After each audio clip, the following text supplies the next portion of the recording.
pasamos a la segunda mesa. Bienvenidas y bienvenidos a todos los que os vais incorporando más tarde, sobre todo a las compañeras de Latinoamérica que están en unas horas terribles. Bueno, ahora tenemos encima de la mesa un bloque apasionante que se llama Derechos y compromisos de la ciudadanía, y que en el fondo lo que está haciendo es compartir como las distintas tácticas para un cambio real, ¿no? Desde un punto de vista, yo creo, pragmático, tácticas presentes y tácticas pasadas. Quizás haciendo un resumen antes de daros la voz, hay unas 4 papers que son para la creación de un nuevo imaginario. El primero, por ejemplo, Avilado Mañá, desde un proyecto educativo a través del juego, en el que, bueno, qué importancia tiene educar a la gente joven, pero con mucho cuidado de no hacer un doble juego, y seguimos educándoles en los cuidados, pero a la vez les estamos perforando los lóbulos de las orejas a nuestras hijas. Precisamente desde esta representación simbólica, ¿no? En las propias imágenes del espacio público, también desde Galicia vienen unas producciones de los murales y las medianeras, ¿no? Conocemos toda esta tradición de grafiteras tan importante que hay en el feminismo. Desde el lenguaje, qué decir, ¿no? Desde, comentaba ahora José, la propia palabra cuídate, que desde aquel año se ha puesto como de moda y ahora todos nos despedimos de los demás diciendo cuídate, ¿no? Parece ser que es el hasta luego, ¿no? O de, como decía Lorena, ¿no? Desde Uruguay, planteando las tipologías, la propia palabra tipología, no sé si en arquitectura tiene sentido ahora, ¿no? Bueno, entonces yo creo que hay un paper que precisamente habla del uso inconsciente que tenemos de muchas palabras y de muchas expresiones, y ellos proponen algunas y denuncian otras, ¿no? Y el cambio del imaginario en nuevos modos de hacer, ¿no? Que pasa de lo participativo a lo compartido, y precisamente comparte, valga la redundancia, con nosotros unas microexperiencias preciosas. Luego hay otro bloque que hablan de prácticas, unas prácticas relativas a unas acciones en la ciudad, por ejemplo, como caminar, ¿no? Y el uso de unos diarios móviles increíbles, ¿no? Que acompañan y comparten, bueno, para generar esa seguridad, ¿no? Que a veces la ciudad no nos da. Hay otras ligadas a equipamientos como la Casa de la Aseguradora, que para que no lo conozcáis, ellas nos contarán, tuvo lugar en México en los 60. Creo que es una práctica tan interesante como polémica, y que a mucha gente de España le va a sonar también ligado a aquello que nuestras madres y abuelas hacían en el servicio social. Y luego está una práctica en Conchalí, en Chile, sobre las redes de cuidados para un caso muy específico, pero muy importante, que son todos aquellos familiares que cuidan gente con discapacidad o bien gente mayores, ¿no? En definitiva, hay 2 papers que yo creo que lo que vuelven es como cerrando con este título, abordar el papel del cuidado del hogar al cuidado de la ciudad, ¿no? Y mostrando, por ejemplo, en Perú, el protagonismo de las millennials, que siempre parece que hablamos como de la misma franja de edad, pero realmente, pues, si recordáis, en las movilizaciones del 2020 fue importantísimo el papel que ellas jugaron. O el urbanismo feminista, que desde Barcelona, ¿no? Desde esa capacidad que tienen ellas de lo pragmático, también porque pueden y porque tienen personas precisamente metido en la política y en la administración, porque claro, el urbanismo feminista no quiere decir un urbanismo donde haya mujeres, eso la gente de Madrid lo sabemos muy bien, una Ayuso no solamente no basta, sino que puede ser que sobre, ¿no? Entonces, bueno, ellas de lo que hablan precisamente es de definir estas políticas públicas vinculadas al urbanismo feminista. Y esto es un poco lo que vamos a ver en nuestros 9 papers. Así que ahora, pues si queréis, empezamos con el primero. Laura creo que es quien me va a ir dando los vídeos. El primero lo presentan Karen, Aida, Álvaro y Nicole, que son de la Reconquista Peatonal de la Universidad del País Vasco, como no, y de Barcelona. Y tienen un vídeo, no sé si estáis ahí vosotras o no estáis. Bueno, pasamos sin más a poner el vídeo y luego ya veremos. Muchas gracias, Laura. Primero que todo, una breve presentación. Detrás de la pantalla nos encontramos 3 personas: Álvaro Ramoneda, Aida López y Karen Siman, quien les habla. Álvaro y yo pertenecemos a la ONG La Reconquista Peatonal, que busca relevar la caminata urbana como el medio esencial de habitar y construir la ciudad. Y junto con Aida López, investigadora de la Universidad del País Vasco, hemos realizado una adaptación de la herramienta de los diarios móviles, que hasta ahora solo se habían utilizado en contextos urbanos, y la hemos aplicado en un pequeño pueblo rural del País Vasco.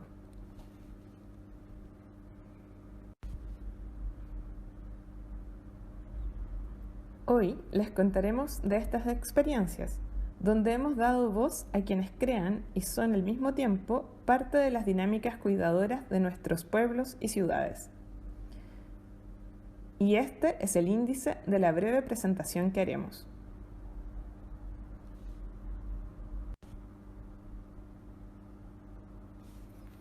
¿Qué son los diarios móviles? Los diarios móviles son una herramienta de registro de caminatas, capaces de dar a conocer cómo se experimenta la cotidianidad.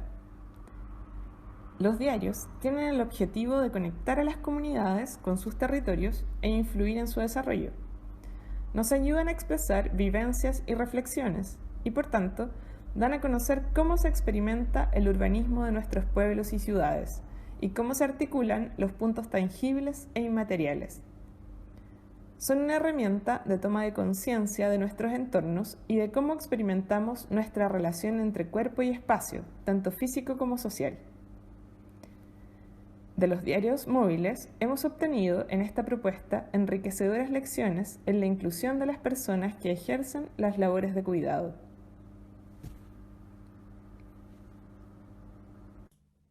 Como primera muestra, os traemos dos ejemplos de la versión de Las Caminantes, desarrollada en 2018 en Santiago de Chile.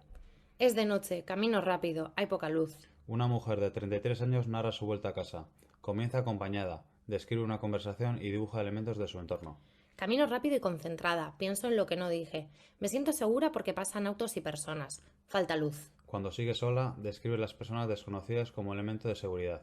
Pone atención al entorno, a elementos sensoriales y simbólicos, fijando también hitos en el recorrido. Aquí me apuro en abrir la reja. Siempre pienso que hay alguien por detrás. La mujer describe un trayecto que parece conocido. Cuando se queda sola, cambia de dirección, reconociendo hitos que le hacen sentir cerca de casa.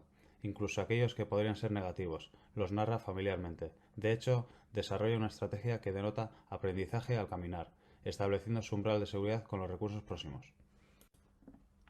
El segundo ejemplo que podéis ver en la imagen está elaborado por una madre y su hija. Camino con mi hija la mayoría de las veces, y su ritmo es más lento de lo que acostumbro sola, es más fácil y relajada. Camino con ella cuando tenemos más tiempo, si no también nos subimos a la bici. Una mujer de 32 años y su hija de 5 intercambian dibujos y palabras. Al caminar me fijo en el estado de las calles. Muchas no permiten el uso de sillas de rueda. Muchas no son seguras ni tranquilas. Existe, por tanto, una evaluación del entorno para resguardar la seguridad de sus cuerpos y una comprensión del camino como espacio de aprendizaje. Voy demasiado atenta al comportamiento de los autos.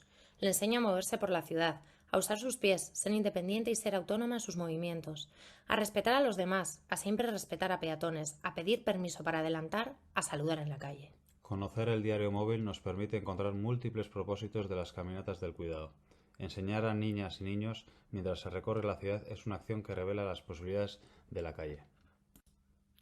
Con estos antecedentes, llegó un momento en que nos preguntamos, ¿qué podríamos encontrar en entornos rurales configurados de modos diferentes? En una colaboración entre la Reconquista Peatonal y la Universidad del País Vasco, abordamos el reto del entorno rural. En estas zonas, donde la densidad poblacional es mucho menor y la dispersión de los núcleos habitados es sumamente alta, debemos atender de cerca a la interdependencia, que pende de un hilo. El diagnóstico rural participativo realizado previamente en la zona, un pequeño pueblo de la Reserva de la Biosfera Urdaibai, en Vizcaya, mostraba que desde el punto de vista de la movilidad, la mayoría de la población sale del municipio para trabajar y estudiar y utilizan el coche para ello.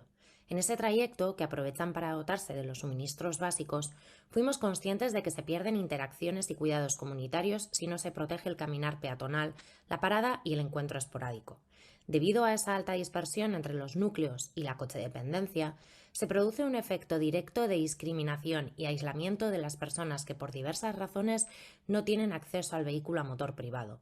Como resultado, la comunidad se fragmenta y, lo peor, se pierde el potencial que reside en los espacios libres que fomentan el encuentro y el intercambio de conocimiento. Espacios que son cuna de la cultura y patrimonio inmaterial de cada lugar.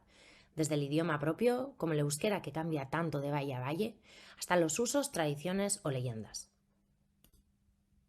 Por ello, quisimos llevar los diarios móviles, usados hasta ahora en ciudades, a este entorno rural para analizar los lugares seguros y las iniciativas de apoyo comunitario desde el punto de vista de las mujeres que caminan a diario. Ellas fueron determinantes en sus registros, tal y como podemos ver por las fotografías que se muestran. Definieron sus burbujas más seguras, que se encuentran en los caminos entre caseríos, donde se generan sensaciones de tranquilidad, soledad, libertad, disfrutan del ruido de los pájaros, de su propia respiración, del encuentro con vecinos y vecinas, y donde los propios caseríos y los árboles dispersos se convierten en elementos clave para geolocalizarse y encontrarse.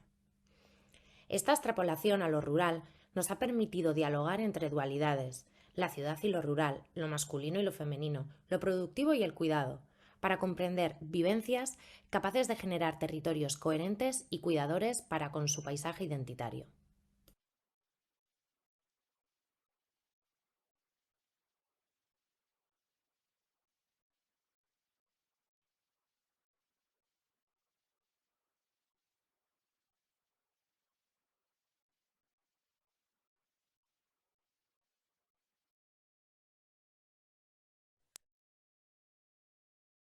Aquí estás muteada. Pues dejad de mutearme, ¿eh? Haced el favor. No sé si habéis llegado, Karen, Aida o Álvaro. ¿Alguno de vosotros estáis por aquí? Bueno, si no, damos tiempo al final.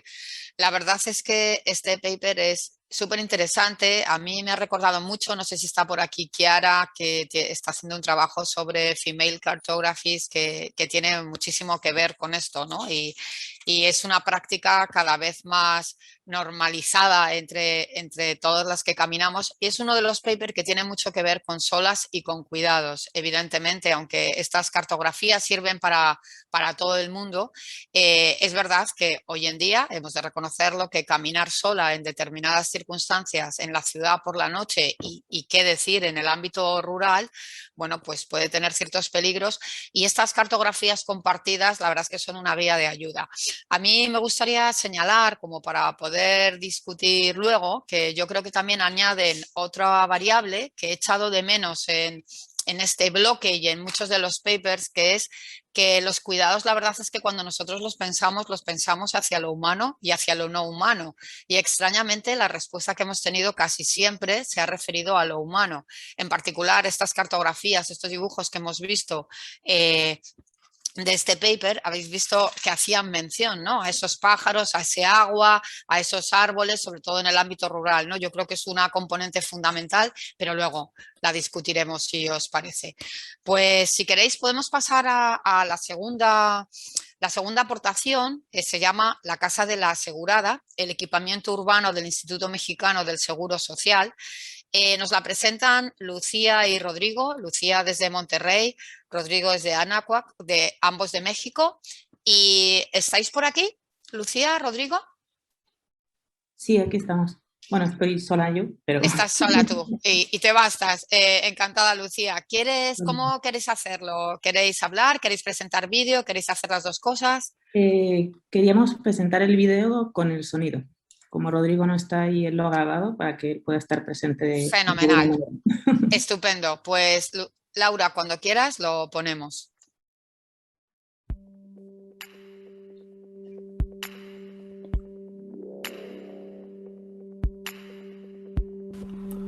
Las Casas de la Asegurada se fundan en 1956 por el Instituto Mexicano del Seguro Social, IMSS, como herramienta para mejorar la seguridad social de las familias mexicanas a través de la mujer, considerada la aglutinadora del núcleo familiar. Proponían que a partir de la adquisición de ciertos conocimientos por parte de las mujeres, estas podrían encaminar a las familias mexicanas a una mejor calidad de vida, haciendo énfasis en los lazos familiares, en lo cotidiano y sobre todo en los cuidados, definidos por Dolores Comas como aquellas actividades vinculadas a la gestión y mantenimiento cotidiano de la vida, de la salud y del bienestar de las personas. La primera Casa de la Asegurada se inauguró el 27 de enero de 1956 en San Bartolo, Naucalpan, en el Estado de México, al poniente del Distrito Federal, hoy conocido como la Ciudad de México. y a finales de 1959 funcionaban 13 casas de la asegurada en el Distrito Federal y 73 en toda la República Mexicana. En 1960, las casas de la asegurada pasan a denominarse Centros de Seguridad Social y Bienestar Familiar, brindando espacios formativos a los familiares de los derechohabientes, sin una exclusividad a las mujeres, de modo que los programas de actividades se modificaron. La finalidad inicial de las casas de la asegurada era ayudar a la liberación económica, espiritual y social de la mujer, especialmente por el camino de la educación y el aprovechamiento de cuantos recursos y elementos se pueda disponer, para la satisfacción de las necesidades más apremiantes de la familia. Además, proponían mantener el principio de que las funciones de esposa y de madre se cumplen mejor cuando la mujer tiene la preparación debida y cuando dispone de una casa apropiada y forma un hogar, en donde sus hijos estén bien nutridos, vestidos, sanos, con escuela y un porvenir asegurado. Y por último, planteaban aprovechar debidamente los momentos desocupados de la mujer en actividades constructivas y de carácter educativo, lo que lejos de apartarla del cumplimiento de sus obligaciones domésticas y de sus altos fines morales en el seno de la familia y de la colectividad, la hacen más digna y respetable. Es de destacar la importancia de estas casas de la asegurada, pues el Instituto Mexicano del Seguro Social las concibió como parte del equipamiento de importantes conjuntos de vivienda popular del Distrito Federal, como son la Unidad Habitacional Santa Fe del equipo del arquitecto Mario Pani y del arquitecto Salvador Ortega, la Unidad Independencia del equipo de los arquitectos Alejandro Prieto, José María Gutiérrez y Pedro F. Miret, o la Unidad Morelos del equipo del arquitecto Guillermo Rosell de la Lama, entre otros. Las casas de la asegurada se administraban de acuerdo al reglamento de la Casa de la Asegurada, elaborado por el IMSS. Su programa dividía las actividades en 3 categorías: culturales, sociales y artísticas. Y dentro de estas se consideraban distintos enfoques educacionales con numerosas actividades, como se muestra aquí.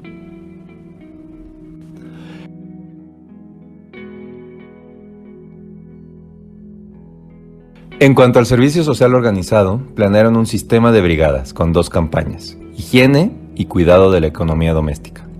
Y además ofertaban servicios que complementaban la oferta educativa, como son estancia infantil, sala de música, discoteca, hemeroteca, actos cívicos, culturales y recreativos, conciertos musicales, bolsa de trabajo, organización de cooperativas de consumo y de producción, despensas familiares y legalización de uniones matrimoniales, entre otros.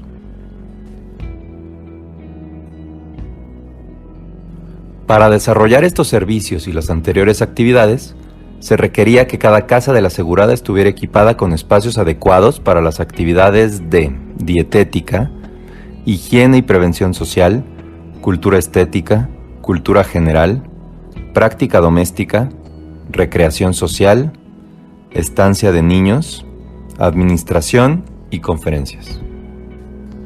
Una vez identificadas las actividades propuestas por las casas de la asegurada, se quiso entender cómo las beneficiarias podían aplicarlas en la vida cotidiana.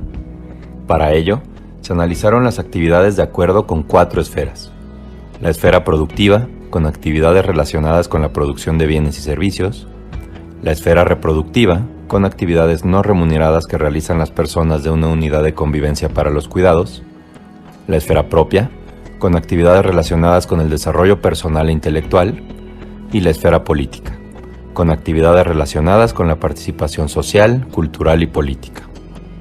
Y se observó que las actividades impactaban principalmente en la propia y la reproductiva, con un enfoque prácticamente limitado a los cuidados, tanto al de ellas mismas como al cuidado de los otros. Estos conocimientos, centrados en el enfoque reproductivo, eran hábilmente utilizados por las mujeres dentro de su esfera productiva para realizar labores de cuidados para terceros, pudiendo conseguir ingresos para el núcleo familiar, lo que abonaba a su liberación económica, pero no a su liberación social. Analizando con el mismo método los servicios prestados por las casas de la asegurada a sus aseguradas, se observa que estos se centran en la esfera propia y en la política, de modo que estos servicios podían compensar la falta de impacto en la liberación social planteada en sus actividades y apoyar aún más la liberación espiritual con la educación cultural, Igualmente, las casas de la asegurada ofrecían varios servicios como la estancia infantil, las despensas familiares y la ayuda mutua, centrados en la esfera reproductiva y que apuntalaban la vida cotidiana de sus usuarias al reducir el tiempo que éstas debían dedicar a los cuidados. A través de un sistema objetivo, como el aquí brevemente presentado, encontramos que es necesario el análisis de los programas de las infraestructuras que apoyan a los cuidados, para asegurarse que estos se enfocan de manera adecuada.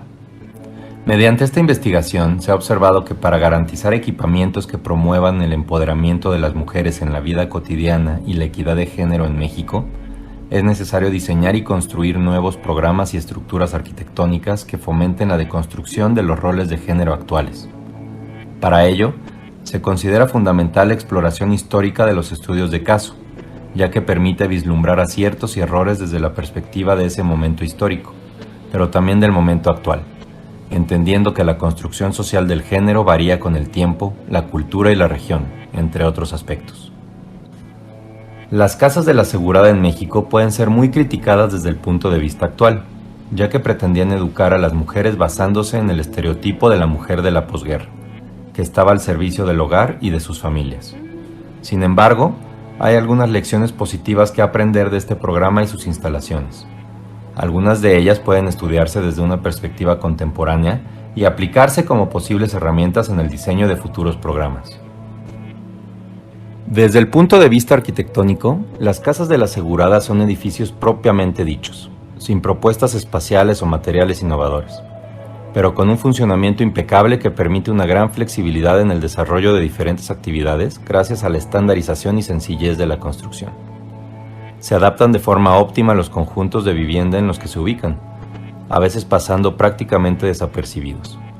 Sin embargo, cabe destacar la importancia simbólica de estos edificios para las mujeres en el espacio público, ya que permitieron cambiar su organización y jerarquía para que las mujeres pudieran ocuparlos como agentes sociales. En la actualidad, muchas de las primeras usuarias de las casas de la asegurada siguen nombrando a los edificios de esta manera, aunque hayan sido rebautizados a lo largo del tiempo.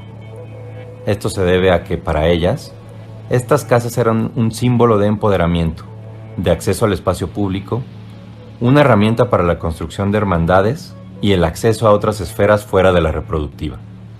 Por ello, la creación de estas instalaciones dedicadas a las mujeres se considera esencial hasta que se conviertan en la norma aceptada y no en la excepción.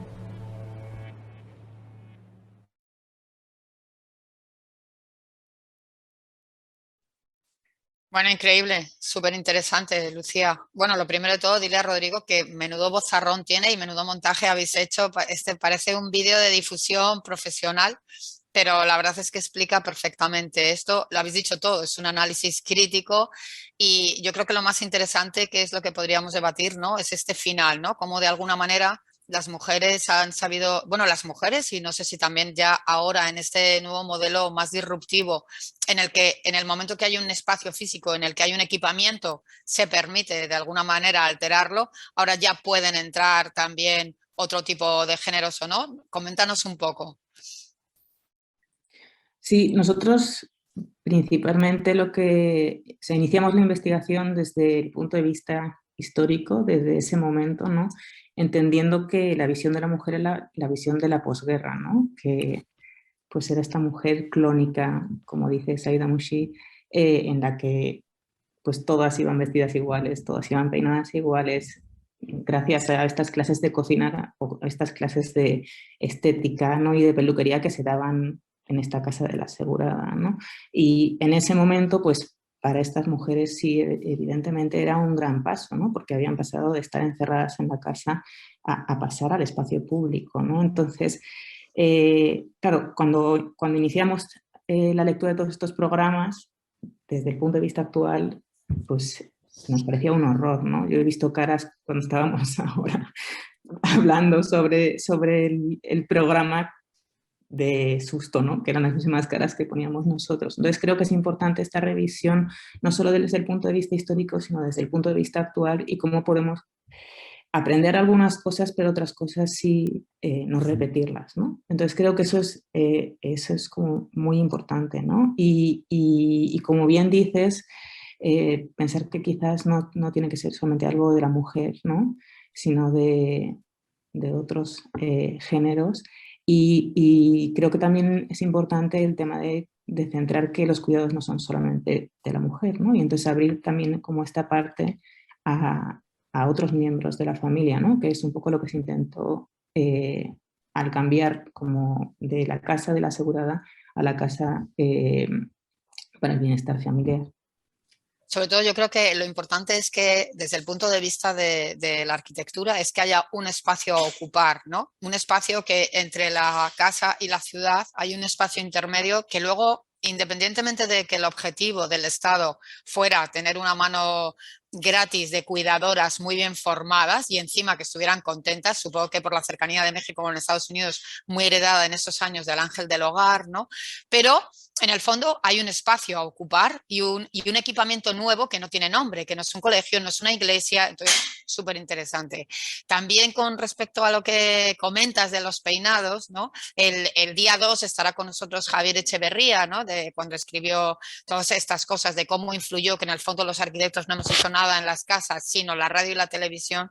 Qué importante, ¿no? Ver que si comparásemos fotos de esas mujeres de México en los mismos años en España, es el mismo peinado. Entonces, ahí como la globalización empezó muchísimo antes y en el caso lamentable del maligno Estado contra todas las cuidadoras, ¿no? Pero queriéndonos cuidar a nosotros, todas íbamos como iguanas, nuestras abuelas y nuestras madres. Ya comentaremos si tenemos ocasión y si no, como dice Mara, este es el momento de ocupar las redes, ¿no?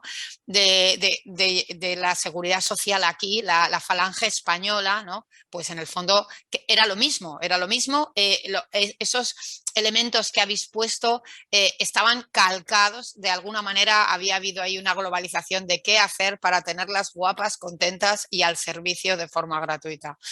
Súper interesante, si luego tenemos tiempo comentamos y si no ya el día 2. Y bueno, pues pasamos al tercer paper, que es del cuidado del hogar al cuidado de la ciudad, que trae desde Perú Susi Milagros. No sé si Susi está por aquí. ¿Susi? Hola, Hola, ¿qué tal, Susi? ¿Cómo vas? aquí muy bien. Les voy a compartir la pantalla. Fenomenal.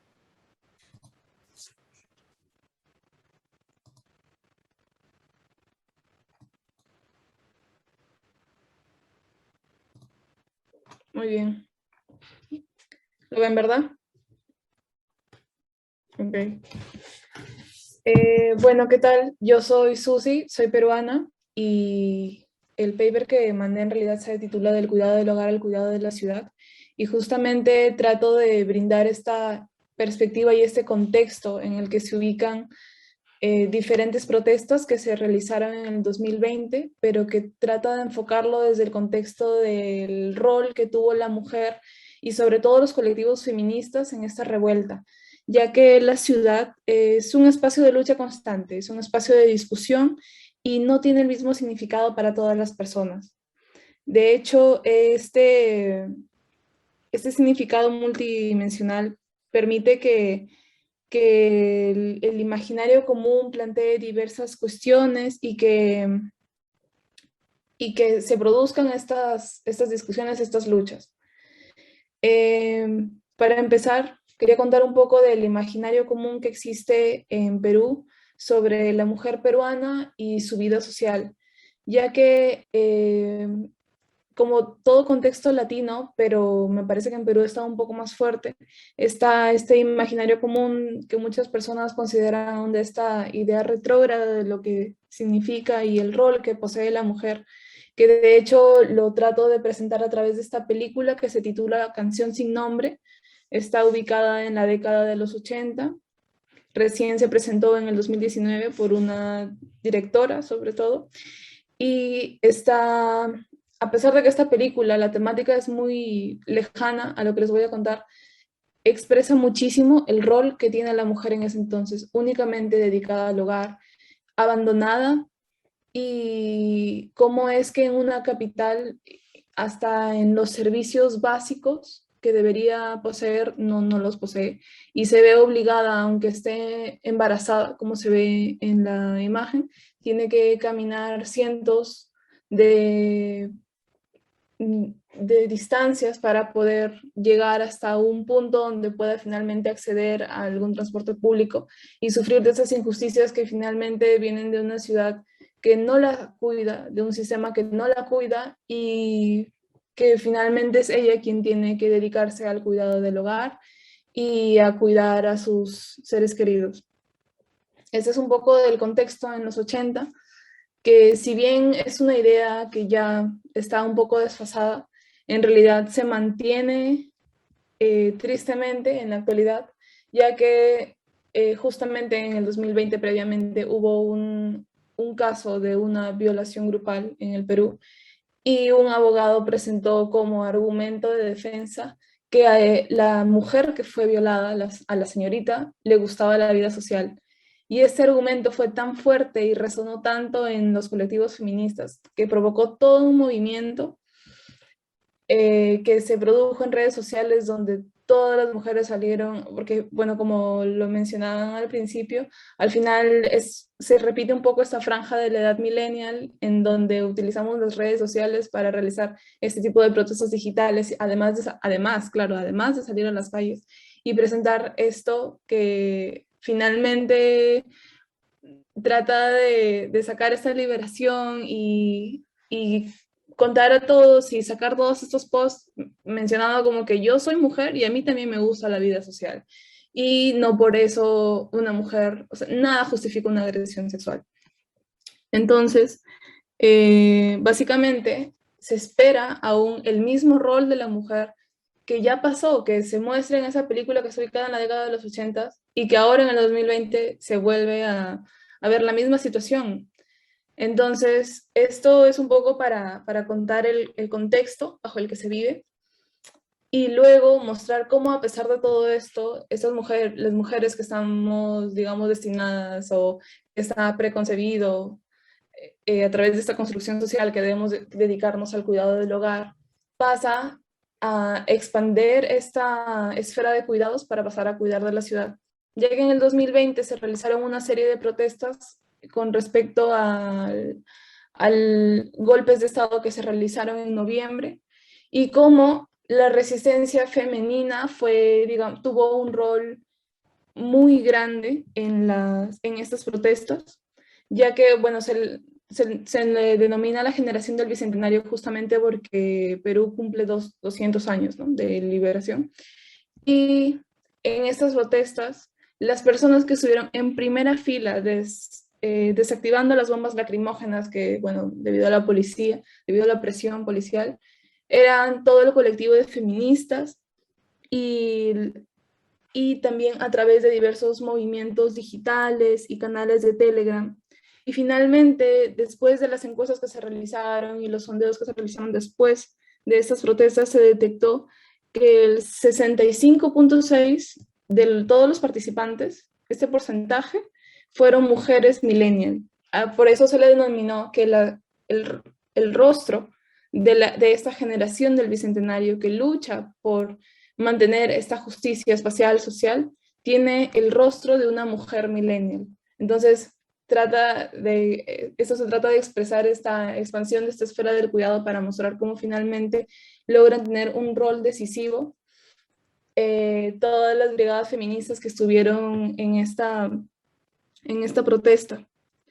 Entonces, esto es un poco una reflexión sobre el rol de las mujeres, cómo ha cambiado, cómo se ha transformado, ya que, bueno, me di cuenta al finalizar mi tesis de grado que la bibliografía que uno estudia en la carrera probablemente, la mayoría estaba escrita por hombres, y me di cuenta al final. Sin embargo, la bibliografía que utilicé acerca de los colectivos que estaban reivindicando las prácticas sobre el urbanismo, sobre la arquitectura, sobre la ciudadanía y la justicia, todas eran lideradas por mujeres, porque usualmente somos la población vulnerable, oprimida, que sale a protestar por sus derechos. Entonces, ante esta evidente falta de consideración hacia nuestras necesidades, una falta de cuidado por parte de las ciudades, y vivir en un constante miedo, es que es necesario pasar y salir a protestar, ser líderes de esos estallidos sociales como lo somos, y pasar de ese cuidado del hogar a cuidar de la ciudad donde vivimos, para lograr que finalmente sea inclusiva y que esté pensado en este significado multidimensional y que realmente, valga la redundancia, signifique algo para todos y cada uno de nosotros, con un imaginario común que realmente promueva condiciones de igualdad para todas las personas. Gracias. Muchísimas gracias, Susi. La verdad es que es impresionante lo que cuentas y lo que nos has mostrado. Yo creo que tu ponencia tiene como dos partes bien claras. Tú me corriges. Una es como un poco un llamamiento, una demanda de una mirada hacia Perú, ¿no? De que cuando a veces decimos parece que ya lo hemos logrado y sabemos que en Perú no está logrado, pero no te piensas que en el resto del mundo, o sea, no te creas que aquí en España esto es diferente. Mis compatriotas estarán conmigo que hace nada también ha habido casos de violaciones múltiples, sigue habiendo jueces que lo que hacen es poner en cuestión, es decir, es verdad, o sea, hay mucho hecho, pero hay mucho por hacer todavía, ¿no?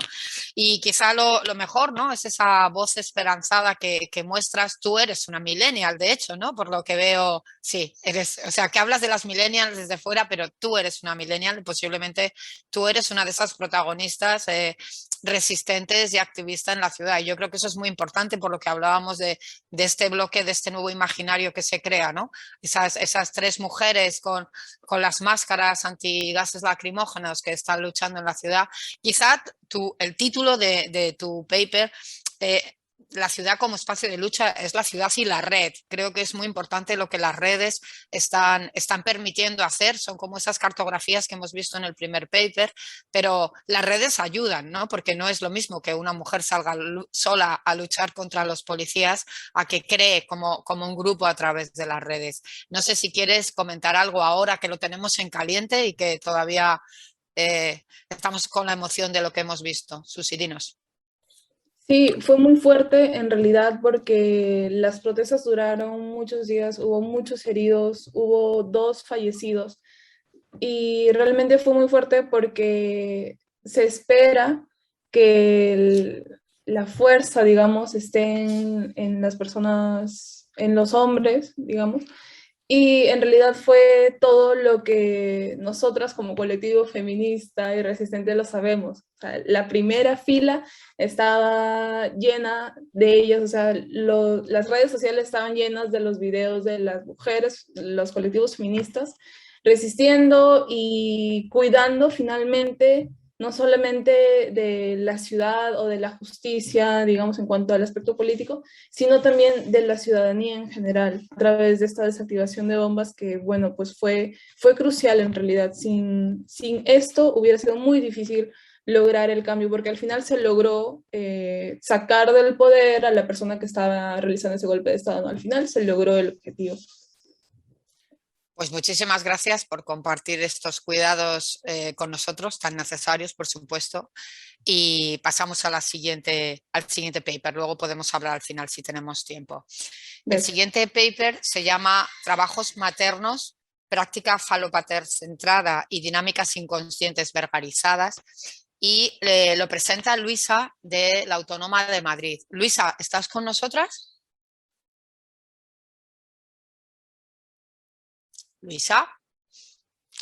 Luisa no está con nosotras, pero seguramente ha presentado un vídeo que Laura lo puede compartir.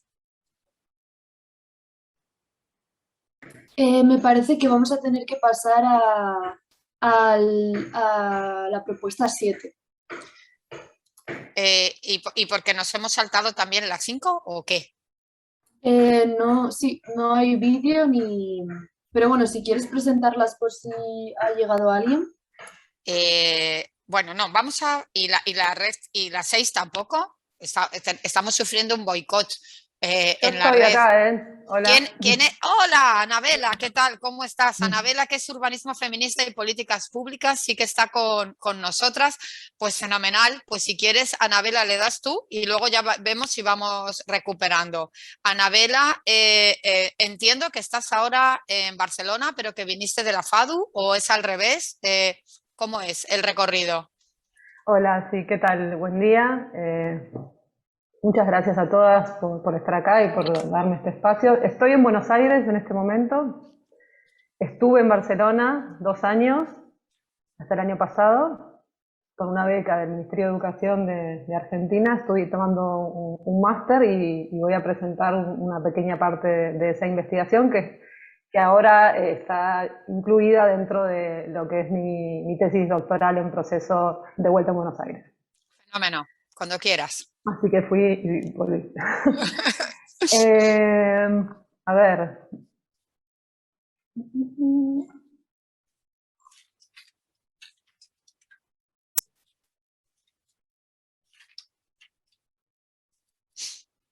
¿Estamos ahí? ¿Se ve la Perfectamente, pantalla? perfectamente, Anuela. Bueno, me alegro. A ver, porque yo no la veo. Estas cosas del... ¿Tú no la ves? Pero esto para Pero ti es... bueno, no importa. No, pero si no la ves, para ti es incómodo. A lo mejor quieres volverlo a quitar y volverlo a poner. No pasa nada, vamos muy bien de tiempo. O sea que tranquilidad. ¿No? ¿Quieres? Quítala si quieres. Nosotros estamos viendo todas tus diapositivas ahora, pero a ver, volvemos a ¿Ahí? empezar. ¿Se ve la portada? La portada... No, se creo ve tu escritorio. se ve tu escritorio ahora mismo. Ok, vamos de vuelta. Vamos de vuelta. Si no, porque no nos lo has enviado, ¿no? No lo podíamos ¿Ahí? compartir. Nosotros lo estamos viendo. ¿Tú? Pues sí, perfecto. Perfecto, pues ya arrancamos, pues. Bueno, continuamos entonces. Voy a presentar este trabajo que se llama Urbanismo Feminista y Políticas Públicas, Experiencias Españolas en el Planeamiento, la Gestión y el Proyecto, que es una pequeña parte de lo que fue el TFM de la UPC, en la XAB en Barcelona, que a su vez es marco teórico de esta tesis doctoral en proceso. Les voy a contar un poco cuál fue el inicio de la investigación, las preguntas, las hipótesis que había planteado, la metodología y algunos de los insumos, productos a los que pude arribar en ese trabajo, que ahora están también en continuación, ¿sí? Así que va a ser una presentación un poco en modo tesista. Bueno, este trabajo de investigación hace hincapié en cómo se vinculan, ¿no?, las ideas teóricas en torno al feminismo y en relación a perspectiva de género con lo que son las políticas públicas, con llevar estos temas a la práctica. Tiene otro antecedente de un trabajo anterior que tenía que ver también con cómo se planificaba y qué ocurría después en la realidad para lo que es el sur de la ciudad de Buenos Aires. Y hay un interés mío personal que tiene que ver con esto, ¿no? Con cómo es el diseño, el monitoreo y la mejora de las políticas públicas urbanísticas. Así que es un ida y vuelta entre la UBA en Buenos Aires y la UPC en Cataluña. Bueno, cuando empecé este trabajo me hacía estas preguntas, ¿no? ¿Cuál era la relación entre el concepto de urbanismo feminista y el de perspectiva de género? Si se incluían uno al otro, etcétera, cómo se ubicaban, y cómo se podían imbricar, cómo se podían llevar estas ideas teóricas a las fases de la planificación urbana, ¿no? Si había rasgos comunes, si había cierta posibilidad de sistematizar, etcétera. Por último, ¿qué efectos positivos podían generar estas acciones y cómo se podían medir? Con lo cual, bueno, el objetivo principal del trabajo era esto, ¿no? Como analizar esta imbricación, este traslado de la teoría a la práctica del urbanismo feminista en las fases del planeamiento, la gestión y el proyecto de políticas públicas. Para abordar este trabajo a nivel metodológico, yo trabajé sobre 3 aspectos que los llamé la teoría, la técnica y el arte, ¿no? Entendiendo como teoría lo que fue el barrido de la bibliografía sobre estas cuestiones, ¿no? De muchas compañeras que son parte de este evento también, ¿no? Olvidé mencionar que fueron tutoras de este trabajo, bueno, Zaida Mushi Martínez y Blanca Arellano, que fueron las arquitectas que tutoraron el TFM. Y acá vemos también de otras colegas los trabajos que tomé en cuenta. Un segundo set que denominé la técnica, que era todo el universo de lo que son manuales y guías de urbanismo, género, transversalización de género, mujeres y ciudad, etcétera, que entendí que había cierta diferencia porque sí eran como una interfaz entre la teoría y la práctica, ¿no? nos acercaban la teoría, pero procesada para poder ser en un lenguaje quizás más simple, estaban hechas para poder llegar a cuadros técnicos municipales o de la administración pública u otros públicos, pero en un intento como de hacer ese traslado, ese que a mí me interesaba, ¿no? Este puente. Y después el arte tenía que ver con cómo había sido la experiencia en primera persona. Entonces eso implicó hacer 14 entrevistas a mujeres, en la mayoría, que fueron informantes clave, entrevistas de entre 1 y 2 horas, porque fueron hechas entre mayo y agosto de 2020 en plena pandemia, así que la gente tenía muy buena predisposición para charlar. Pero bueno, después hubo que procesar todo ese material. Y este trabajo llevó, digamos, a la posibilidad de construir básicamente 4 cosas, ¿no? En relación a la teoría, una red conceptual en torno a urbanismo feminista como idea principal y un universo de conceptos que se fueron barriendo, que dieron lugar a este insumo. Un inventario y fichaje sistemático de 15 de estas guías que fueron seleccionadas, de muchas que fuimos encontrando. También lo que fue el sistematizar el fichaje de estas 14 entrevistas. Y por último, un inventario de 12 casos de políticas públicas feministas o que incorporaron esta noción de urbanismo feminista en estas distintas fases: planeamiento, gestión, proyecto. Muchas de ellas derivadas del relato de las entrevistas. Así que bueno, esto es un poco cómo fue armándose esta red conceptual, primero pensando qué significaba este concepto principal y después cuáles eran los conceptos que se iban desagregando, hasta llegar a esta versión de la red que va conectando diferentes conceptos como por ejemplo ciudad cuidadora, ecofeminismo, cuidadanía, lo común, las domesticidades, etcétera, y nos permitieron, digamos, hacer como una suerte de marco teórico dinámico que va creciendo. Para este segundo insumo, este es un modelo de una de las 15 fichas que armamos, por ejemplo, del manual de urbanismo para la vida cotidiana de la vida cotidiana de Barcelona, en donde íbamos tratando de indagar cuál era el carácter de cada uno, ¿no? Cuál de estas fases barría, en qué temas se centraba, qué lenguaje utilizaba, bueno, quiénes eran las personas que habían participado. Esta es la grilla que tiene, digamos, el desglose de estas 15 guías y todos los temas que se fueron barriendo. Bueno, en respecto a las entrevistas, yo iba haciéndole a todas las personas entrevistadas las mismas 3 preguntas, una más personal que tenía que ver con consultarles si para ellas existía el urbanismo feminista y cuál era la relación de este concepto con la incorporación de la perspectiva de género en la disciplina, y esto la verdad es que dio lugar a definiciones muy dispares y muy diversas de las 2 ideas y de cómo ellas se combinaban entre sí. Y luego el segundo par de preguntas tenían más que ver con la experiencia profesional, ¿no? ¿En qué casos se había podido dar esta imbricación de la teoría a la práctica? Y después quizás seleccionábamos alguno de estos casos y hacíamos como, digamos, una revisión donde yo les consultaba en dónde de esa política se podía asegurar que había existido esta imbricación, ¿no? Pues si era un plan urbano, si era un código, un proyecto, había toda una variedad de opciones, bueno, dónde específicamente esto había ocurrido.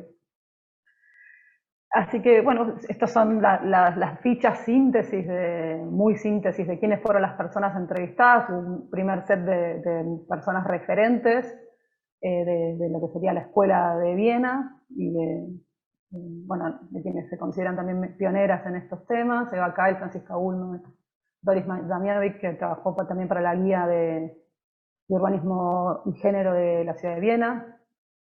Bueno, otro set de referentes iberoamericanas: Isabela Velázquez desde Madrid, Lourdes García Vázquez desde México y Marisol Dalmazo desde Bogotá, en Colombia. Y después hubo estos 3 sets de entrevistas, ya sí de la gran mayoría de mujeres españolas, que fue para ir barriendo las distintas fases, ¿no? En el planeamiento, Elia Gutiérrez Mozo, Inés Sánchez Madariaga y Nayara Zavala. Para gestión participación, Adriana Ciocoletto del colectivo Puncis, Ollane, que creo que está por ahí, o la vi en la mesa anterior, de Silvestrina, y Eva Álvarez y Carlos Gómez de Valencia, y por último, dos colegas, digamos, de la nueva ola de Equalsari y de la COL, Dafne y Cristina. Bueno, a partir de las entrevistas con ellas fui seleccionando casos. Estos son los 5 casos que tenían que ver con la fase de planeamiento, que están nombrados aquí en distintas ciudades y comunidades autónomas, y abajo la referencia de quiénes fueron las personas entrevistadas con las que dialogué sobre estos casos. Lo mismo para los 3 casos que tenían que ver con la fase de gestión-participación. Por último, para los 4 casos que tomé de la fase de lo que sería el proyecto, sí eran casos en Barcelona y cercanías, ¿no? Viviendas cooperativas, espacios públicos, trabajos en equipamientos educativos. Y esta sería, digamos, lo que fue la tabla síntesis de estos 12 casos, cómo íbamos barriendo dónde quedaba, los equipos que habían participado, tratar también de visibilizar los nombres de las personas y la síntesis, y esto estaba acompañado con una ponderación más personal respecto a cada caso y esta posibilidad de imbricar las ideas, ¿no? De llevar de la teoría a la práctica. Así que bueno, esto es la síntesis muy breve de lo que fue el trabajo. Podemos charlar en todo caso de las conclusiones si hay tiempo. Muchísimas gracias. Y les dejo lo que es el espacio de pasantía que desarrollé durante este año ya en Buenos Aires, donde seguimos trabajando este mismo TFM o esta misma tesis en el marco de un proyecto de investigación donde tenemos unos encuentros semanales con pasantes de Latinoamérica, de Iberoamérica también algunas colegas, y vamos haciendo crecer esta investigación también en el marco del doctorado. Y bueno, eso es todo. Muchas gracias. Pues muchísimas gracias. Me alegro que nos hayas compartido ahí el mail que todas habéis tomado con atención, porque realmente, bueno, gracias por esta generosidad de compartir esto. No sabía lo que querías decir cuando has dicho voy a presentar en modo tesista, pero ya luego he sabido lo que era el modo tesista. Pero bien, yo creo que era necesario. Lo tuyo es un estado de la cuestión, como he dicho al inicio, súper pragmático. Se olía por ahí a Mukshi claramente, y de decir, bueno, esto es lo que hay ahora mismo encima de la mesa, estas son quienes lo están haciendo y para esto sirve, ¿no? Pero es verdad que muchas veces no sabemos en dónde incluir los cuidados dentro de las políticas públicas y no sabemos qué tienen que ver exactamente y cuál es la diferencia entre un simple enfoque de género o realmente un urbanismo feminista, ¿no? Entonces, yo creo que es súper necesario. Estaremos a la expectativa de la tesis, porque si esto es el TFM, la tesis ya será un estado de la cuestión súper ampliado y necesario, que supongo que en Argentina doblemente, además, ¿no? Y pues muchísimas gracias por compartirlo con nosotras, y no sé si tú quieres, ahora que ya del modo tesista a desde dentro y tranquila, y ya la has presentado y menos nerviosa, no sé si quieres comentar algo de precisamente dentro de esto, dentro del enfoque de género, el papel de los cuidados, ya tranquilamente y en plan comentario. ¿Quieres decirnos algo? Bueno, sí, bueno, este estadio de tesista que duró 2 años, entre 2018 y 2020, fue una excepción, digamos. Yo trabajé siempre en gestión pública, intentando, digamos, impulsar dentro de las políticas públicas estos temas. Por suerte en Argentina está habiendo digamos, una influencia muy fuerte y un empuje muy fuerte, y de hecho yo trabajo en el Ministerio de Obras Públicas impulsando una línea que se llama Infraestructura de Cuidados a nivel federal. Así que esto está ocurriendo, por lo menos en el registro que yo puedo tener, con muchas dificultades, obviamente, y con muchas limitaciones, pero por suerte esta idea de transversalización de género en las políticas públicas, que implican necesariamente estar entendiendo los cuidados como la base a veces de la economía de muchas familias y de muchos lugares. Así que creo que hay como todo un campo en el cual estar atentos y también investigar y difundir lo que está pasando. Eso es un poco el desafío para mí, ahora que estoy de vuelta.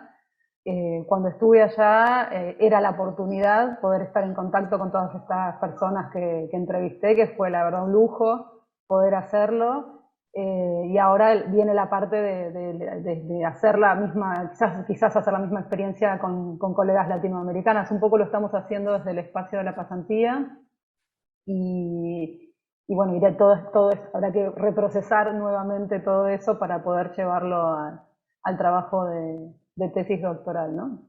Pero bueno, un poco, el único, o sea, el trabajo tiene un set de conclusiones muy extenso que yo no lo traje para este espacio, pero sí, una de las cuestiones fue esto de que perspectiva de género no necesariamente es feminista, y entonces poder diferenciar, ¿no? Que uno puede trabajar objetivamente con perspectiva de género y desagregar los datos por género y etcétera, y eso no necesariamente nos va a llevar a una política pública que sea feminista y que esté teniendo en cuenta la cuestión de los cuidados. Entonces, poder siempre, digamos, hacerse responsable también de eso, ¿no? Tenemos como por un lado esta metodología de la perspectiva de género, pero creo que el humanismo feminista es un posicionamiento político, ¿no? Es una postura y un lugar desde donde accionar.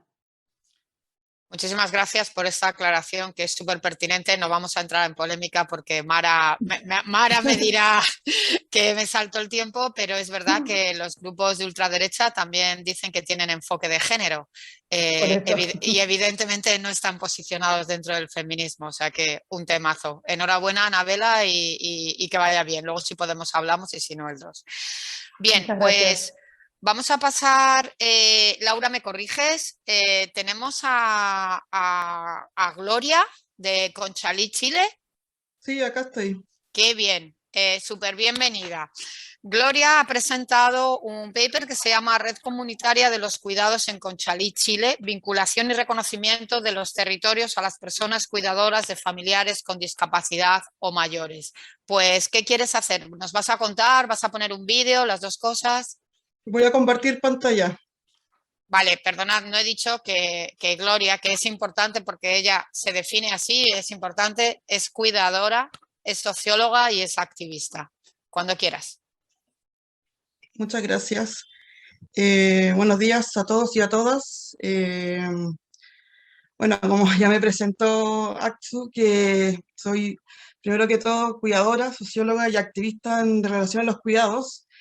Bueno, Conchalí está ubicado en la región metropolitana de Santiago de Chile. Consta de 7 barrios en la zona norte de Santiago, una comuna muy vulnerable. Y por lo tanto, esta comuna es parte y se constituyó el colectivo Ciudadanas Cuidando, una agrupación comunitaria sin fines de lucro, todas cuidadoras de familiares con discapacidad y personas mayores, cuidando solas, totalmente abandonados por el Estado y sin ningún tipo de apoyo. Por lo tanto, golpeamos todas las puertas posibles de ministerios, de congresos, senadores, etcétera. Nadie quiso finalmente hacer nada porque nunca hay recursos para los cuidados. Por lo tanto, nosotros nos constituimos un poco para poder hacer cosas ya en la práctica, en la comuna, y relevándolo el trabajo de cuidado en la ciudad y obviamente articulándolo y finalmente impulsar una ciudad cuidadora. En relación a eso, el municipio de Conchalí, el alcalde nos abrió las puertas y yo comencé a ser la coordinadora de la estrategia Cerro Local Inclusivo, financiada por el Servicio Nacional de la Discapacidad.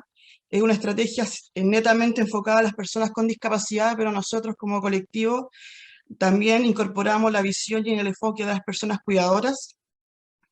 Por lo tanto, como buenas prácticas, incorporamos a los cuidados y las personas cuidadoras en la estrategia, adaptación metodológica, porque esto fue todo durante el COVID, y también el enfoque territorial, porque los cuidados tienen que tener un entorno, no es lo mismo cuidar en Conchalí que cuidar en Madrid.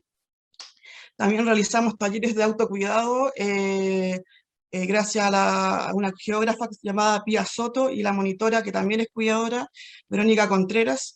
Realizaron distintos talleres de autocuidado a las personas cuidadoras, talleres de empoderamiento, talleres de meditación, danza. La idea es que fuese también un momento de recreación, esparcimiento, pero a la vez también ir levantando la información a través de los mapeos participativos. Luego de esto, que finalizó en junio de este año, se postuló y se adjudicó el poder hacer un diagnóstico en relación a las ciudades amigables, porque la mayoría de las personas cuidadoras en Conchalí son personas mayores. Por lo tanto, a través de las ciudades amigables también pusimos a disposición distintas metodologías y elementos, e incorporando finalmente a los cuidados y a las personas cuidadoras. Y en agosto, el alcalde también nuevamente me manda la misión de poder crear un programa municipal llamado SIT, Cuidado Integral y Territorial. Esto tiene que ver netamente con atención domiciliaria, donde Verónica está incorporada nuevamente como monitora cuidadora y se vincula directamente con el departamento social del municipio y con las organizaciones sociales. Marco, el masoterapeuta, hace masajes y apoya a las cuidadoras en los domicilios. Y Pablo, que ustedes ven ahí, él es un terapeuta ocupacional con su pájaro, que también hace terapia a las personas mayores y a las personas cuidadoras en los domicilios. Como bien dice Verónica, lo que hace este programa es llevar el municipio a las casas. Todos los servicios, la vinculación, el acompañamiento, todo se da con las casas de las personas, pero vinculando a la red local. Algunos testimonios, bueno, hay 3 tipos de testimonio. El primero es: me duele todo el cuerpo, estoy cansada de cuidar, ahora me siento acompañada, ya que antes nunca había venido alguien a mi casa. Emilia, 76 años, cuidadora de su nieta. Yo y mi hijo necesitamos participar y conocer a otras personas, ya que pasamos encerrados y más con la pandemia. Ahora pudimos dar a conocer nuestra experiencia y asociarnos con otros vecinos. Gilda, 73 años, cuidadora de su hijo. El colectivo Ciudadanas Cuidando generó una apertura de la visión en incluir a la persona quien realiza el cuidado, conociendo desde el diario vivir dificultades y la nula cobertura estatal. Renato, 32 años, una persona con discapacidad y el encargado del programa de discapacidad en la Municipalidad de Conchalí. Como conclusión, lo importante es poder generar un equipo multidisciplinario y que las políticas públicas, los planes, los programas, no sean las personas cuidadoras, las personas con discapacidad como meros consultores nomás, sino tienen que estar dentro del diseño, dentro de la ejecución de los programas, y como es esta buena práctica que se está haciendo en Conchalí, y nosotros como cuidadoras, yo y Verónica, inserto en este programa y avanzando en seguir gestionando y apoyando y vinculando en esta red comunitaria de cuidados. Muchas gracias.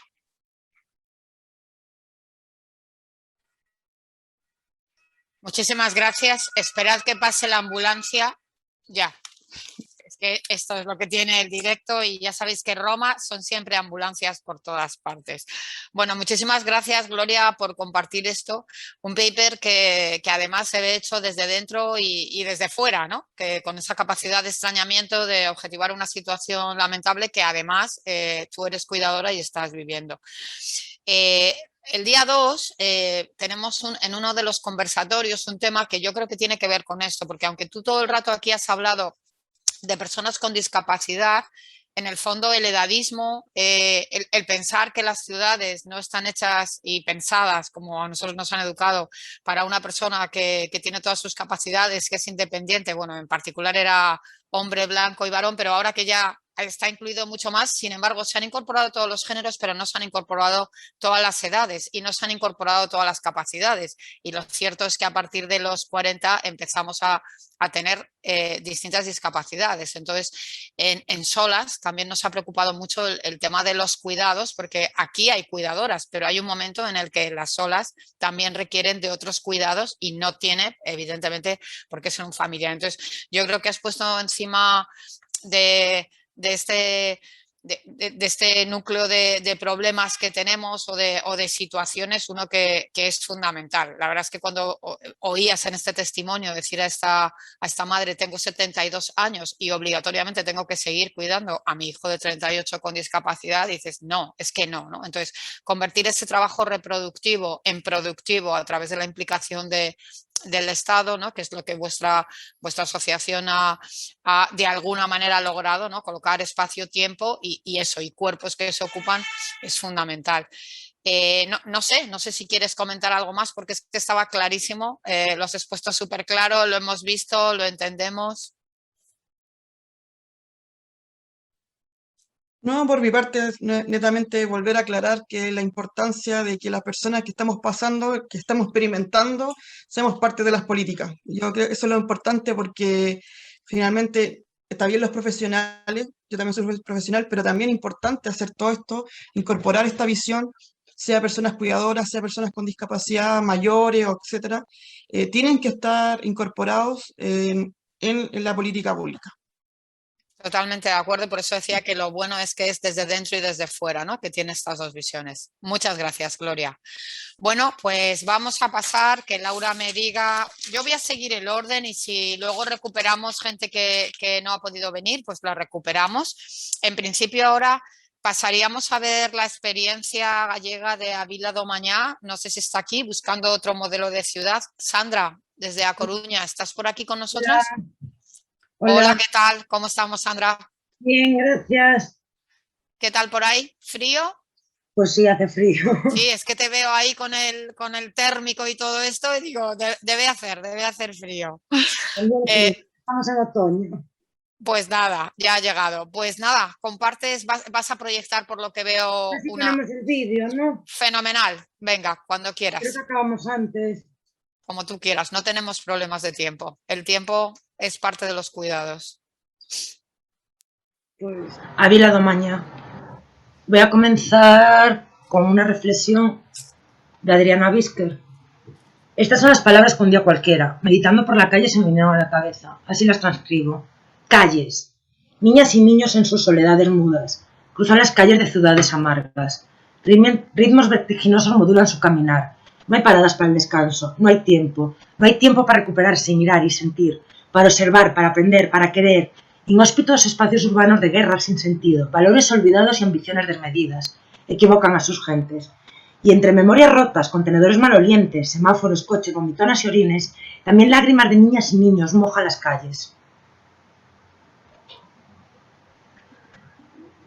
Y me pregunto, ¿cómo es la ciudad que habitan las niñas y los niños de hoy? Para ello, con Ávila Domañá llevamos trabajando desde el 2016 con aproximadamente 5.600 niños y niñas. Y esto es lo que resume en su visión de la ciudad.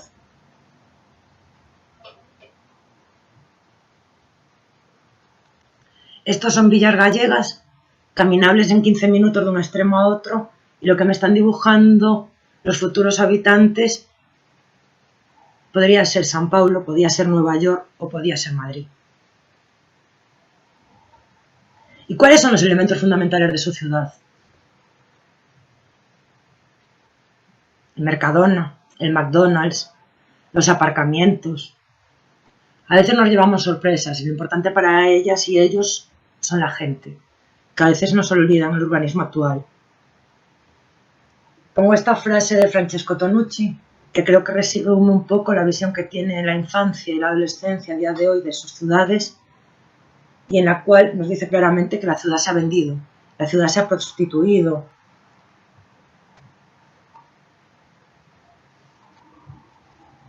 O como dice Izaskun Chinchilla, el espacio público es el espacio que nos permite llegar del trabajo a casa.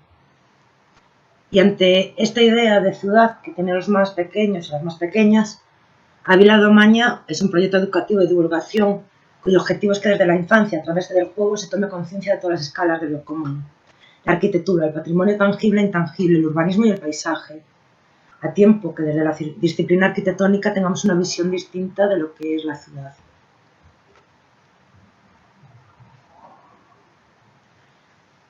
Ávila Domañá nació en el 2016. Hemos trabajado por las villas gallegas más importantes. En el 2019 dimos el salto a San Paulo. Y el objetivo fundamental de Ávila Domañá es la participación protagónica. Que los más pequeños, desde pequeños, sean partícipes de la creación de sus propias ciudades. Que la ciudad no sea un entorno hostil para ellos, que sea su ciudad. ¿Y cómo logramos esto? Pues a través de distintas estrategias y a través del juego. Utilizamos 6 conceptos fundamentales. Aquí trabajamos con la percepción, Se transforman los espacios a veces de forma efímera y a veces de forma permanente.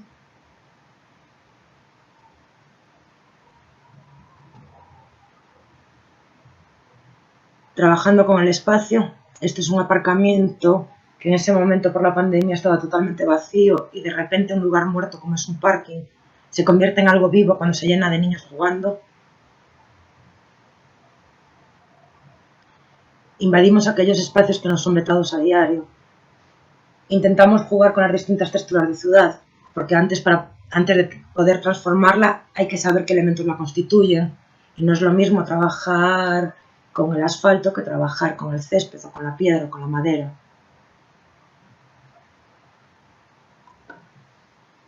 Trabajamos con el paisaje urbano, transformándolo, aquí estábamos generando huertas urbanas, sus huertas urbanas.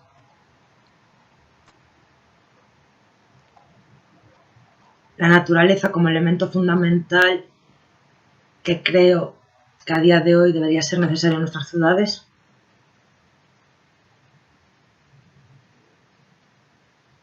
Y la escala, porque nuestras ciudades están preparadas para alguien como yo, que su mano mide 21 centímetros y mi zancada 1,5 metros. ¿Y cuánto miden las de las niñas y los niños? ¿Y las de las personas mayores? Esta es una estrategia que hemos utilizado desde que empezó la pandemia, de salir con flotadores para ver los espacios urbanos si están preparados para las personas. Y claramente, el 1,5 metros es imposible. Y buscamos una ciudad más sostenible. Para ello trabajamos con bombas de semillas, generamos los muros vegetales. Vamos transformando aquellos espacios vacíos y convirtiéndolos en nuestros salones de juegos, aquellos sitios que habitualmente no nos están permitidos. Durante el tiempo que estamos son nuestro tablero de juego. El asfalto se llena de color, los coches se apartan. Son ellas y ellos quienes toman las calles, quienes las viven y las gozan.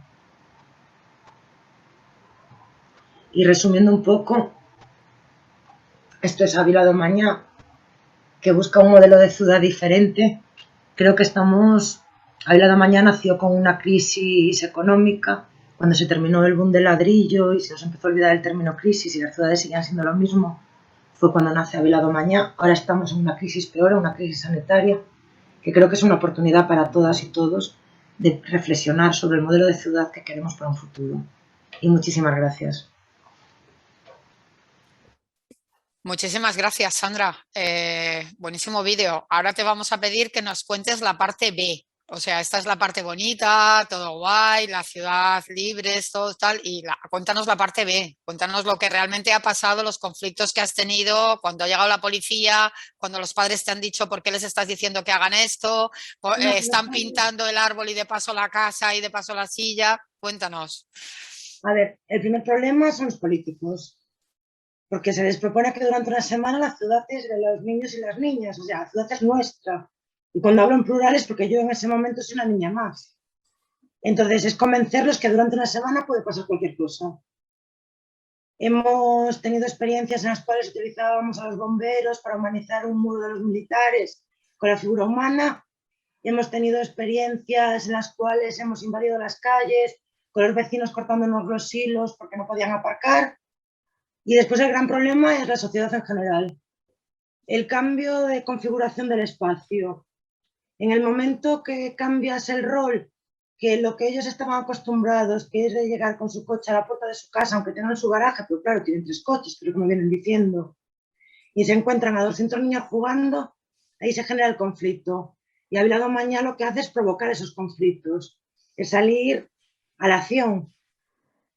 Y bueno, hemos llevado... La policía nunca ha venido porque siempre la tenemos de nuestro lado porque primero hubo que convencer a los políticos, pero casi. Bueno, ahora el verdadero reto, que lo mencionabas en tu paper, es Ávila Domañá con adolescentes, porque con niños, al fin y al cabo, bueno, todavía no están alienados, pero con adolescentes que lo poníais, ¿lo estáis haciendo? Lo hemos hecho. Lo habéis hecho y habéis muerto. A través de una subvención de la Xunta de Galicia de normalización lingüística y hemos salido ahora en Touro y hemos humanizado Touro, bueno, como todas las villas gallegas, los planes urbanísticos generaron ciudades inacabadas y hemos cogido aquellos muros que nos fueron prestando los vecinos, los hemos humanizado con sus figuras, han quedado ellos en los muros y basándonos en la literatura gallega, porque teníamos una organización lingüística y ahí estamos con los adolescentes. Pues nada, que haya suerte. Sí, ya lo veo en tu cara, un poema. Muchas gracias. Bueno, pues vamos a pasar al paper 8, si Laura me dice que sí, que se llama, tiene que ver con pintar, evidentemente, con pintar en los árboles y con pintar en las paredes, que también es una práctica que de ser una práctica ilegal se ha convertido en una práctica ahora legal y que se paga.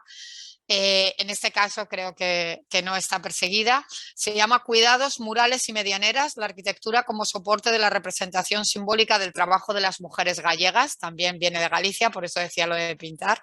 Y lo presentan María, Sofía y Lucía del colectivo de género. ¿Estáis por ahí, alguna de las tres? Hola, sí, estoy yo. ¿Qué tal? Hola, ¿qué tal, María? ¿Cómo estás? Bien, bien.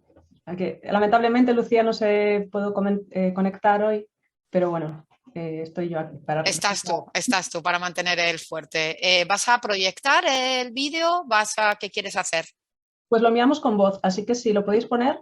Vale, perfecto. fenomenal. Laura, ¿podemos poner el vídeo de María, Sofía y Lucía?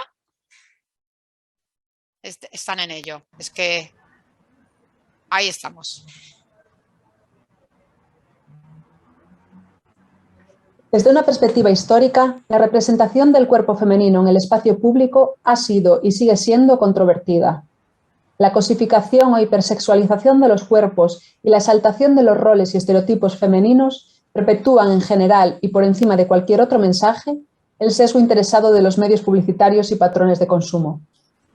La hiperrepresentación del cuerpo femenino actúa como un reclamo de venta mediante el uso de imágenes reduccionistas que refuerzan los estereotipos y la creación de mitos en torno al cuerpo y al trabajo de las mujeres.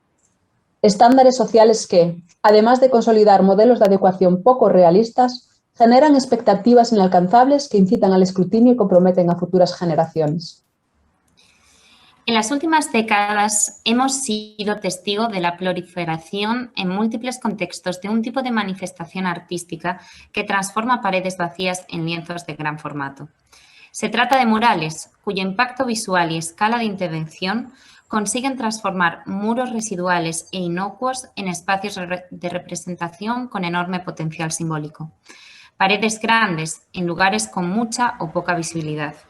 En Galicia, con demasiada frecuencia hablamos de una arquitectura estigmatizada, muchas veces inacabada, estructurada de manera tosca con materiales de origen industrial.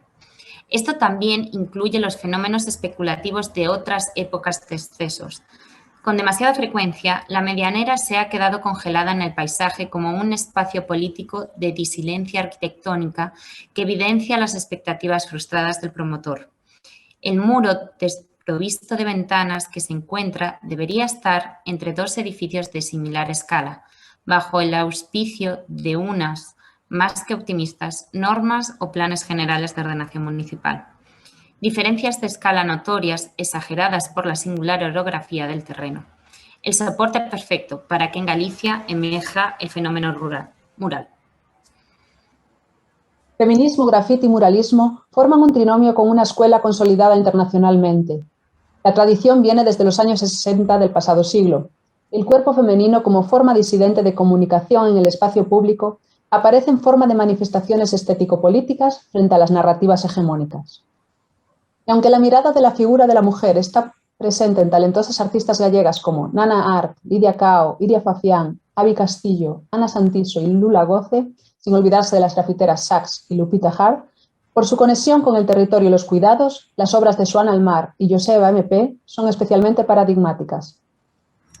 En los murales de Joan Almar, socia de la cooperativa Cestola na Cachola, las trabajadoras de la tierra y el mar son las protagonistas de la escena ilustrada. Como tema recurrente en su trabajo, siempre trabajan juntas, cargando cubos o cestas, un trabajo muy duro y esclavizante que se utilizó para transformar todo tipo de materiales, incluidos ladrillos. En su mural Amigas, dos mujeres sostienen juntas una gran canasta sobre sus cabezas con el fruto de su trabajo en el campo, que simboliza la fuerza de la unión. Sus rasgos anónimos y su indumentaria, como la falda y el pañuelo en la cabeza, representan la identidad grupal de las mujeres a partir de la identidad tradicional gallega, estableciendo vínculos con la memoria emocional. No se trata de la mujer fuerte, sino de la fuerza de las mujeres unidas, un valor del mundo campesino a considerar. Por otro lado, y desde otra perspectiva, la serie de fenómenos rurales de Joseba MP representa mujeres de carne y hueso con sus superpoderes en los lugares donde viven. El proceso de diseño del mural, en este caso, bebe de las protagonistas. El caso de Lady Falcón, Carmen da Depuradora, representa a una de esas mujeres todoterreno que lucen su ya icónico delantal, vestimenta propia de sus quehaceres diarios. El depósito de agua, tan característico del paisaje gallego, hace las veces de atalaya, elevando a la figura femenina por encima del común de los mortales. La representación de los cuerpos femeninos en el espacio público es generalmente estereotipada y responde a mitos que intensifican la desigualdad. Pero desde hace algunos años en Galicia hay imágenes contrahegemónicas que esconden un discurso potente y una capacidad revertiva. Los espacios tomados, residuales, de arquitecturas comunes o inacabadas sirven como soporte disilente. La medianera, que alguna vez fue un signo de un futuro frustrado, representa una oportunidad única para el desarrollo del muralismo feminista a gran escala y la revitalización de la economía local. Y en él, la representación del trabajo de las mujeres gallegas desde diferentes enfoques. Pese a posibles efectos esencialistas, turistificadores y o gentrificadores, las aportaciones de artistas como Xoán Almar y Joseba muestran la consolidación de un debate que probablemente va más allá del arte mural gallego. La voluntad de reconocer el trabajo de todas aquellas mujeres anónimas en las esferas domésticas, agrícolas, marítima, en el espacio público a gran escala, y la visibilización de historias y cuerpos específicos que de otro modo estarían al margen de las representaciones hegemónicas del cuerpo de las mujeres, inmensamente más estereotipadas e irreales. Desde un marco sin duda privilegiado, asistimos quizás al reconocimiento de la última generación de trabajadoras gallegas que, de la casa al campo, del mar a la casa, estructuran lógicas más sostenibles del territorio y la vida humana en la tierra. Productoras locales que, incluso en la vejez, mantienen el intercambio de alimentos entre familiares y amigas como alternativa al sistema. Trabajadoras no siempre remuneradas, nunca lo suficientemente reconocidas. Mujeres que extienden el espacio doméstico de la casa al monte, de la huerta a la aldea, que si bien no representan la complejidad de la realidad de las mujeres trabajadoras gallegas, visibilizan al menos una parte importante de ellas. Muchísimas gracias. Un súper temazo. ¿Cómo os habéis metido en ello?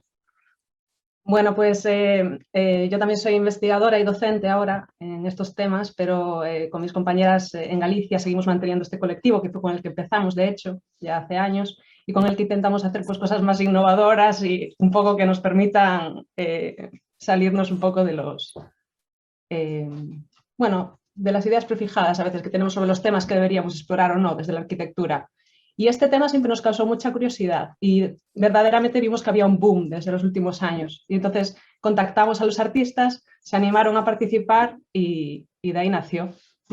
Qué bien, qué bien. Me ha recordado mucho, que no sé si lo conocerás también, algunos de, no desde la pintura, sino desde el vinilo, desde la fotografía, alguno de las actuaciones de JR, ¿conoces? El fotógrafo, ¿no? En particular en Cartagena puso en un edificio, puso los rostros de la gente que había sufrido la guerra civil, justo lo puso donde estaban los refugios, ¿no?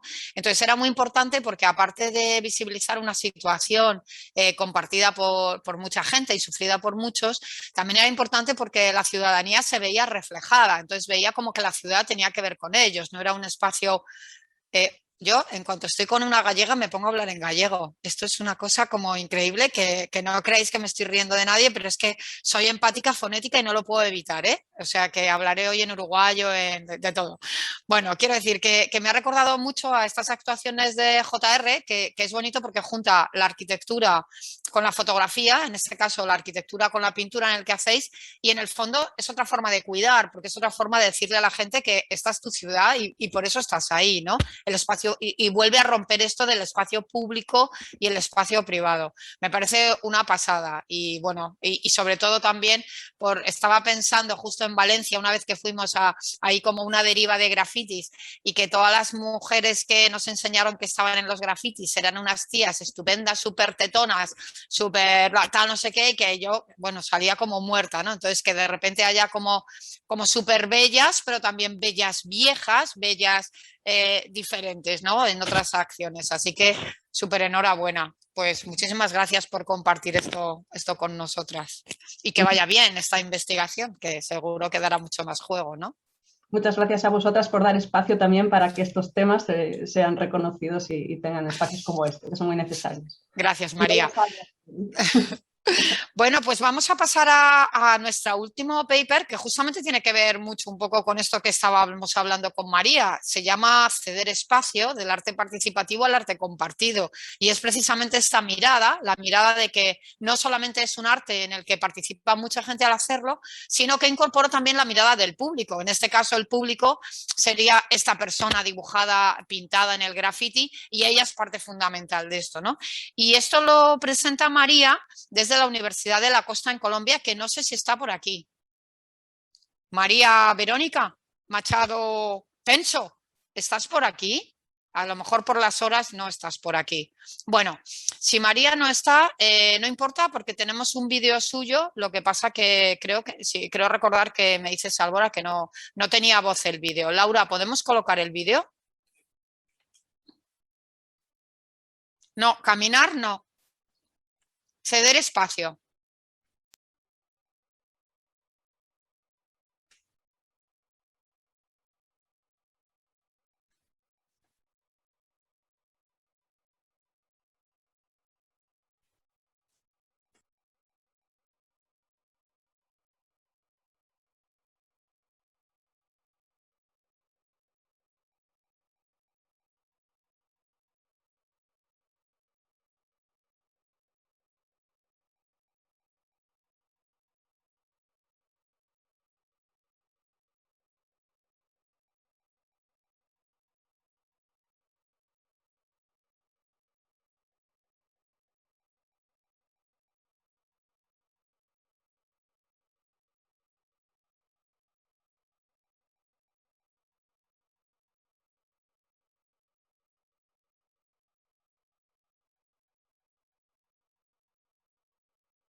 Ya ha terminado el vídeo.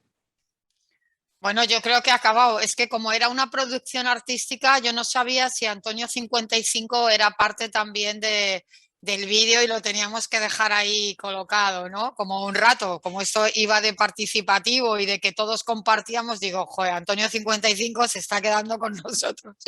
Bueno, una pena que no esté María. María, no estás por aquí, ¿no? ¿O esto era parte de la actuación el que no salieras a la palestra? María Verónica, ¿estás? Bueno, pues no importa que no esté. Yo, desde luego, por mi parte, y yo creo que todos los demás también, la felicitamos y una obra increíble, ¿no? Esta producción silenciosa, que nos ha hecho quedarnos así como esperando, porque introduce el tiempo, que yo creo que es lo más importante en los cuidados y no solamente el espacio del que hemos hablado, sino también el tiempo. Y el tiempo es tan importante que somos como maestros del control. Aquí Sálvora, Mara, Flavio, Laura, Isabel y todos estamos todo el rato tenemos aquí relojes, móviles, porque en un minuto tenemos que acabar esta mesa, que yo quiero decir que para mí ha sido un placer poderla llevar. Solamente me dan ganas de más y de tener las actas para poder volver a hablar con todas vosotras, compartir y saber qué va a pasar a partir de ahora, ¿no? Porque estoy ahí como esperando ver la tesis, qué va a pasar con los adolescentes, que bueno, en el fondo yo me quedo con esta última frase de darme una sala de exposición. Yo soy muy poco de que me den, soy muy poco de pedir y mucho de tomar, ¿no? Entonces creo que el resumen un poco a lo mejor de todo es como que la ciudad es nuestra sala de exposición, ¿no? Entonces en esta ciudad como sala de exposición, que la tomamos directamente pues para caminar libremente con estos dispositivos, para desarrollar políticas feministas en las que se cuiden de todos, todas, independientemente de la edad. Yo soy muy sensible a esto ahora, y de nuestras discapacidades, en las que podamos pintar las medianeras, los muros y bueno, lo de los árboles ya lo hablaremos, Sandra, lo de pintar árboles, en el que podamos crear otro modelo de ciudad. Ceder espacio, evidentemente, a los que no tienen voz, como decía aquí María, y definitivamente cambiar el imaginario, ¿no? Porque los cuidados han de estar en una ciudad feminista sí o sí.